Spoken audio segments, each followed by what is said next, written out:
வணக்கம் ஃப்ரெண்ட்ஸ், நம்ம இந்த வீடியோவில் எதை பற்றி பார்க்க போகிறோன்னா சேஃப்டி சீலர்லாம் போடுவோம். போட்ட பிறகு வெறும் மரமாக இருந்தாலும் சரி, சேஃப்டி சீலர் போட்டதாக இருந்தாலும் சரி, இதுமாரி டேப்பு மட்டும் ஒட்டக்கூடாது. ஏன்னா நிறைய பேர் இதுமாரி வாஸ்கால் டேமேஜ் ஆகுது, தண்ணி படுது அப்படின்னு சொல்லிட்டு இந்த மாதிரியான டேப் ஒட்டுவீங்க. இது மாதிரி ஒட்டக்கூடாது. இது மாதிரி ஒட்டுனீங்க அப்படின்னா அதில் இருக்கிற அந்த பிசினியே அதில் ஒட்டிக்கும். பேஸ்ட் மாதிரி வரும் அந்த மைக்கால். அதில் மரத்துலேயே ஒட்டிக்கின்னு வேலைப்பாடு அதிகமாகிடும். அப்படி அதிகமாகிடுச்சு அப்படின்னா நம்ம 2 லேபரில் முடிக்க வேண்டியது 4 லேபர் ஆகும். அது தேய்ச்சா கூட வராது, கொஞ்சம் கஷ்டமாக இருக்கும்.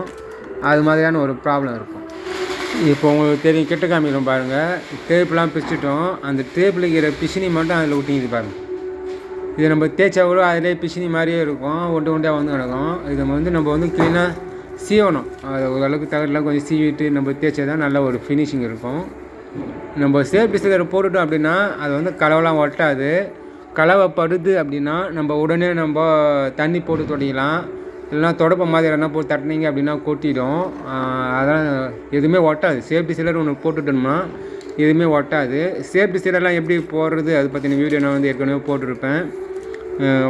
சேஃப்டி சீலர் அப்படின்னு போட்டிங்கனாவே உங்களுக்கு வீடியோ வரும். டீட்டெயிலாக தமிழில் சொல்லியிருப்பேன். இதுமாரி ப்ராப்ளம் எப்போயுமே பண்ணாதீங்க. இந்த வீடியோ உங்களுக்கு பிடிச்சிருந்தால் லைக் பண்ணுங்கள். இந்தமாதிரி தகவல் மற்றவங்களும் தெரியணும் அப்படின்னா மற்றவங்களும் இந்த வீடியோவை ஷேர் பண்ணுங்கள். இப்போ பாருங்கள், அது மாதிரி சீவராங்க பாருங்கள். இது சேஃப்டி சீலர் போட்டது. சேஃப்டி சீலர் போட்டதே மறுபடியும் சீவக்கூடாது. அப்படியே தேய்ச்சி தான் நம்ம பாலிஷ் அப்ளை பண்ணணும்.